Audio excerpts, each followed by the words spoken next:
CJP द्वारा इतने दिनों से लगातार प्रोटेस्ट किया जा रहा था और आज कैबिनेट ने एक ऐसा फैसला लिया है जिसे सुनकर आप चौंक जाएंगे। कैबिनेट द्वारा फैसला लिया गया है कि फास्ट ट्रैक कोर्ट में 3 महीने में इसकी सुनवाई होगी और दोषियों को 10 साल की सजा है और 10 करोड़ रुपए का उन पर जुर्माना लगाया जाएगा। इस विषय में बात करने के लिए हमारे साथ हमारे वरिष्ठ सहयोगी नगेंद्र भाटी जी हैं। हम उनसे जानेंगे कि ये फैसला कितना जरूरी था और इस फैसले के बाद से क्या बदलाव आएंगे। सर, सबसे पहले तो हम आपसे यही जानेंगे कि ये जो फैसला आया है आप इसे कैसे देखते हैं? देखिए बिल्कुल आप ये देखिए कि सोनम वांगचुक ने जैसे ही अपना अनशन वापस लिया है उसके बाद रात में ही पीएम की वीडियो शेयर की जाती है, वायरल की जाती है और उसमें वो साफ तौर से आश्वस्त करते हैं देश की जनता को कि ये बहुत गंभीर मामला है और इसके लिए जल्द ही फास्ट ट्रैक कोर्ट का गठन किया जाएगा जिसका मसौदा भी तैयार हो चुका है। ये सारी बातें उन्होंने वीडियो में कही थी और सख्त से सख्त कार्रवाई ऐसे लोगों पर हो, उसके लिए कड़े कानून बने, इसकी बात भी पीएम मोदी ने कही थी। तो अब जो कैबिनेट की बैठक हुई है उसमें जो पॉइंट्स सामने आ रहे हैं उसमें साफ तौर से ये दिख रहा है कि सरकार इस मामले को गंभीरता के साथ ले रही है। आप देखिए कि जो भी इस तरह के पेपर लीक होंगे आगे भविष्य में यदि होते हैं तो उनमें जो आरोपी होंगे यदि आरोप साबित होते हैं, जो कि 3 महीने में पूरी कार्रवाई हो जाएगी, फास्ट ट्रैक कोर्ट का गठन उसके लिए हो जाएगा और कोर्ट 3 महीने में फैसला उस पर देंगे कि जो आरोपी हैं उन पर आरोप सिद्ध होते हैं या नहीं। और जो जुर्माना है वो 10 करोड़ का रखा गया है, साथ ही साथ 10 साल की सजा भी है। यानी कि जो कानून बनने जा रहा है वो बहुत सख्त होगा और इसका असर कितना होगा आने वाले वक्त में उसका हमें पता चलेगा। लेकिन फिलहाल सरकार की तरफ से यह स्पष्ट कर दिया गया है कि वो इस पूरे मामले को गंभीरता के साथ ले रही हैं। और आप देखिए कि सीजेपी का जो प्रोटेस्ट है वो लगातार जंतर मंतर पर चल रहा है, उनसे भी लगातार वार्ता सरकार की हो रही है। दिल्ली के कॉन्स्टिट्यूशन क्लब में उनसे भी बात सीजेपी की चल रही है। और देखिए अभी तक का जो अपडेट आ रहा है उस वार्ता का, उसमें भी अभिजीत दीपके अभी उसी बात पर अड़े हुए हैं कि सबसे पहले इस्तीफा शिक्षा मंत्री धर्मेंद्र प्रधान का हो, उसके बाद आगे की बातें होंगी। तो अभी फिलहाल मीटिंग चल रही है, उसमें क्या निकल कर आएगा वो अपडेट भी हम बताएंगे। जैसे कि जो कैबिनेट ने फैसला लिया है सराहनीय है, लेकिन हम देख रहे हैं कि जो प्रोटेस्ट है इसे कम से कम 1 महीना हो गया है। तो सरकार ने ये फैसला लेने में इतना लंबा समय क्यों लगाया?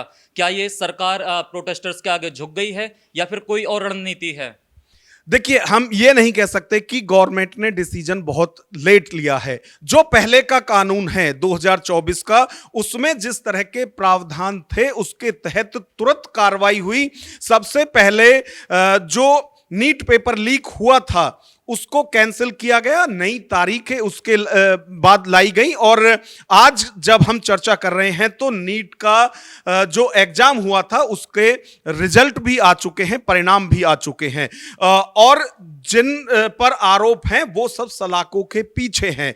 अब जो आगे यदि भविष्य में इस तरह का होता है, जिस पारदर्शिता की लगातार बात की जा रही है उसी पर चर्चा कैबिनेट की तरफ से की जा रही है कि एक तो जवाबदेही हो, चाहे वो शिक्षा मंत्री हो या फिर जो इस तरह की संस्थाएं हैं जो इस तरह के एग्जाम कराती हैं, अकाउंटेबिलिटी होनी चाहिए। तो इन सब मुद्दों पर कैबिनेट में चर्चा हो रही है। और जिस मसौदे की बात प्रधानमंत्री कर रहे थे कि वो बिल बनकर आएगा, यानी कि जो आने वाला सोमवार है संसद में उस बिल को पारित किया जाएगा, चर्चा होगी और उसके बाद जो हमने अभी आपको पॉइंट बताए हैं ये कानून होगा जो कि बहुत सख्त कानून होगा। तो मुझे लगता है कि आगे से जो इस तरह के लोग हैं, जो पूरा नेक्सस है वो इसके लिए उनके लिए काफी दिक्कतें होने वाली है। जैसे आप इस सख्त कानून की बात कर रहे हैं, अब से पहले भी सिर्फ मैं पेपर को लेकर बात नहीं कर रहा हूं, जैसे रेप केस या फिर अन्य ऐसी बहुत घटनाएं होती हैं जिसमें सख्त से सख्त कानून बने हैं। लेकिन जो ये ऐसी मानसिकता के लोग हैं, चाहे वो रेप बलात्कार करने वाले लोग हों, चाहे पेपर लीक करने वाले लोग हों, इनकी मानसिकता नहीं बदलती। तो क्या छात्रों को ये न्याय मिल पाएगा? इस बात की गारंटी होगी कि आगे से पेपर लीक नहीं होंगे? और एक और, जो ये सीजेपी जो प्रोटेस्ट कर रहा है, क्या ये इनका मकसद पूरा हो गया और ये प्रोटेस्ट खत्म होगा, या फिर मांगे अभी और जारी रहेंगी?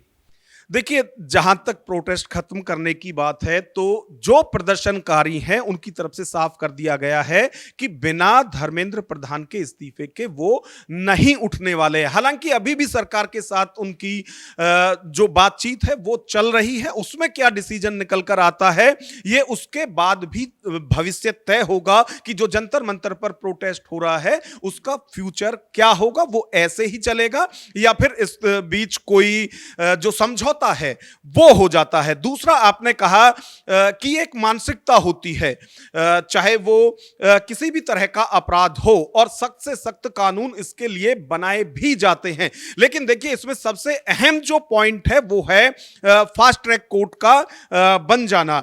उसमें यह तय होगा, और जिसमें कि एक टाइम ड्यूरेशन भी दी गई है कि 3 महीने के अंदर फैसला आना होगा, यानी सजा, जो आरोपी हैं, जो दोषी हैं, उन्हें 3 महीने के अंदर सजा हो जाएगी। तो एक डर तो कम से कम रहेगा। एक बात यह है। दूसरा यह है कि अभी जो कैबिनेट के अंदर जो चर्चा हुई है मंत्रियों में, उसके पूरे पॉइंट्स हमारे सामने नहीं आए हैं। अभी अकाउंटेबिलिटी की बात भी की जा रही है, अभी पारदर्शिता की बात भी की जा रही है। तो ये सारी चीजें उस जो बिल गवर्नमेंट लाने वाली है उसमें रखी जाएंगी।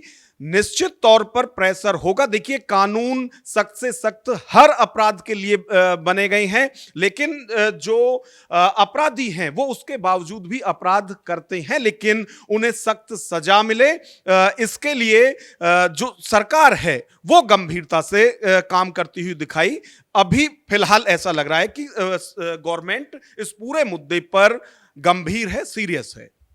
ये थे हमारे साथ नागेंद्र भाटी जी, और जैसा उन्होंने बताया कि कैबिनेट के अभी कुछ ही पॉइंट्स, बिंदु हमारे सामने आए हैं, इसमें और फैसले अभी बाकी हैं। इस पर हमारी नज़र बनी रहेगी कि कैबिनेट और क्या फैसले लेती है, और इस पर भी हमारी नज़र बनी रहेगी कि सीजेपी का ये प्रोटेस्ट ख़त्म होता है या फिर वो अब भी धर्मेंद्र प्रधान के इस्तीफे पर अड़े रहेंगे। आपकी इस मुद्दे पर क्या राय है, हमें कॉमेंट करके ज़रूर बताइए।